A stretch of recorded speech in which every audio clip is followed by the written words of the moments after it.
What innocent item gets suspicious if you own too much of it?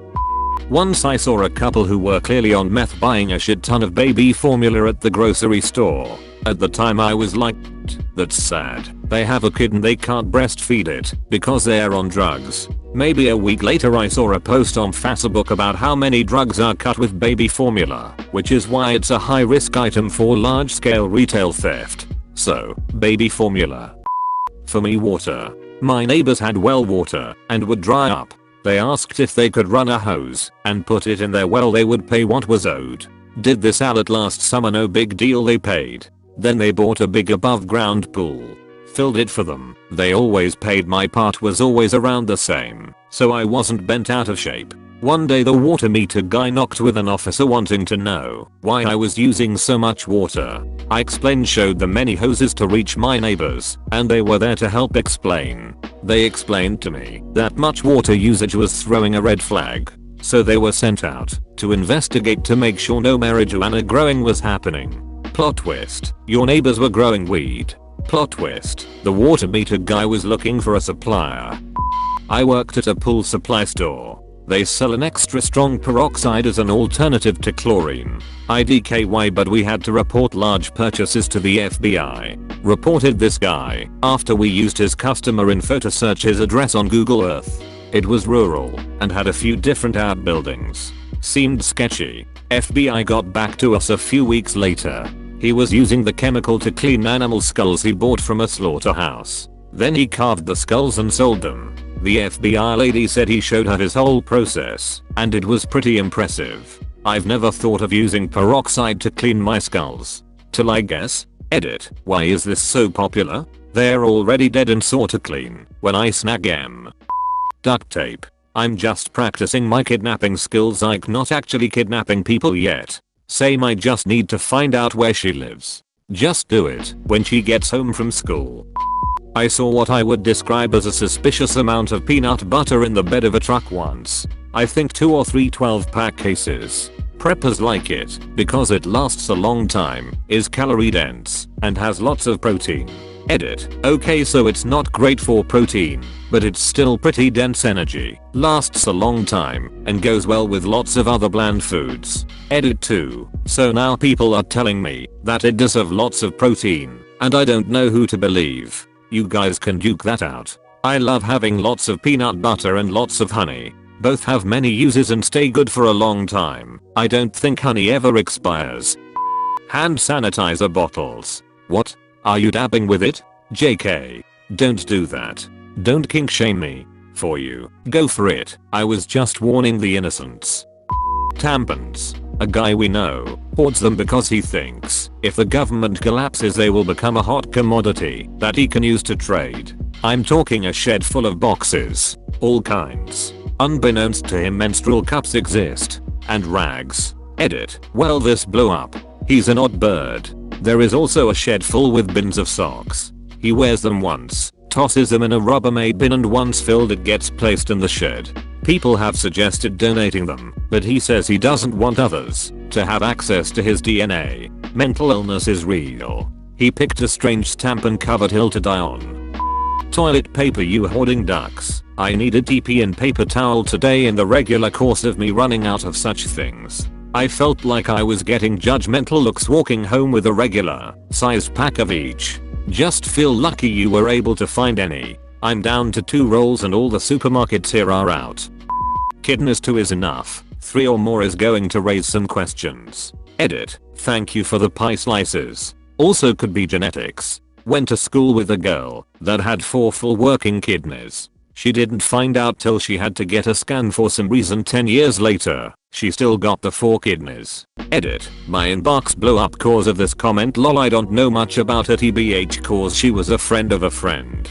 Here are some answers though. Yes, she can donate her kidneys as they are working, but she has blood disease that makes it risky. Maybe hemophilia, so it would only be for an emergency. It's too risky for her to go under surgery. She doesn't have any issues besides having to get checked yearly to make sure all kidneys are working well and they haven't shifted. There is a risk of her renal tubes getting tangled inside her, but it's a low risk. As far as I know, she's doing well still. I still follow her on the Book of Faces. Haven't talked to her in years and was never her friend, so I pretty much lost contact. Edit 2. Superpower wise she is more resistant to toxins processed by the kidneys, but has a higher risk of kidney stones. I guess her pee is extra clean cause of it though lol. Spoons. I've got 28,000 spoons. Not different ones, all the same. They are all over the house, but I've also got a spoon room, where most of them are neatly organized. You don't want a spoon mess, it needs to be neat. I love my spoons. Once in a while I will invite people and most of them pretend everything is fine. I think they are uncomfortable, but don't dare say anything. None of them ever accepted a second invitation. Sometimes I feel lonely, and when this happens, I take one of my spoons, go to bed and we cuddle. This has always comforted me. Edit. Thanks for all the PMS and replies and all else, but of course I don't have 28k spoons. That would be insane, like really literally insane. I just like to write what I think is funny stuff. Clicky pens apparently. I once was doing a personal project and I needed tiny springs. I knew my dad was going to be going around to some antique/thrift stores, so I told him to get me a bunch of clicky pens. At one store, the guy watched as my dad was meticulously picking out all of those pens from a bowl of pens. He eventually said, "I'm gonna have to ask why you want those pens so bad." My dad explained, and they had a laugh. Pictures of a person. But it's okay if the person is Nick Cage. I have a sequin pillow that looks solid red, but when you wipe all the sequins the other way it's Nick Cage's face. Edit. Further down I'll link the one I have. You'll act like I got it from some hidden dealer of antiquities in Mogwai or something. Just search Amazon my dudes. What a beautiful pillow. Cash. If you have too much cash it's automatically an assumption that you traffic drugs in some way. I wait tables and used to live in my car. I got pulled over and the cops searched my car and found a few months worth of tips. I already was homeless. I figured I would save up and buy a house. The cops lifted my mattress and found 15,000 in small bills, had my entire vehicle torn apart and not put back together, and it took like a month to get my cash back. Seriously, cops are so shitty to you when you're homeless. Lube. You can buy a 50-gallon barrel on Amazon. One day I'm gonna make a really long slip and slide, submerge myself in the barrel, and slide. Edit. Thanks for the awards, kind strangers. And they say the American dream is dead. Silly man. You dunk yourself in it, and then enter an amateur's wrestling competition with a cash prize. They can't beat you if they can't get hold of you. If there's no rule against it, I may do it. Cough syrup. Oh yes mom, I have 30 bottles of Tussin for my chronic cough. Don't judge. Broken leg. Just rub the Tussin on it. And when the Tussin runs out, just throw some water in the bottle and shake it up. Mo Tussin. I would say scissors, but that would be self-incriminating, so single socks. If they are the same type, does it matter? Is there a difference between left and right socks?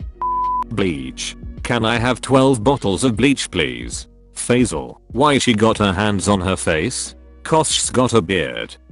Dolls. My grandma used to have about 70 porcelain dolls, old creepy ones. God bless her, but when she passed we donated them to the dump. As creepy as they are, those may have been worth finding a collector for. Freezers. Not if you have a farm, 3 freezers and 2 big fridges. Where else would you put all the meat? Cook them all and store them in my belly. Pseudoephedrine. What is that? The good cold medicine. It's also used to make meth. Clocks, either all exactly synced or all way off. LMAO, my stepdad was a woodworker and his expertise was making clocks. There must be 25 of them at my parents' house. How do you avoid the constant ticking from driving you insane? Only a few of them had a loud tick, mainly the grandfather and grandmother clocks in the living room and kitchen. The others were easy to tune out. And yes, he legit made a grandfather clock on own. The clock itself he purchased and installed as an insert, but the body he made himself with intricate designs cut in with a scroll saw. Edit. Yes, grandmother clocks are a thing. They're smaller and typically hang on the wall. When I was in undergrad, me and my 2 friends lived together in a house. Whenever we saw a yard sale, we'd stop and buy any reasonably priced clocks. We'd then hang the clocks on the walls of the house in asymmetrical places, and we'd leave them on whatever time they were at, even if they were dead. So our house had nearly 100 clocks after 4 years, all of which said different times and several of which made faint ticking sounds. My roommate, who was the least enthused about this decor, would wake up after a particularly drunk night hungover as hell and just scream angrily, "What freaking time is it?" as he walked from room to room. Anyway, when we moved out, we had our own yard sale with only clocks for sale. People thought we were freaks, but we sold about half of them. Sometimes I still hear the unsynchronized clicking today when I lay down at night and close my eyes. That sounds like tinnitus, but with extra steps, extra clocks, for sure.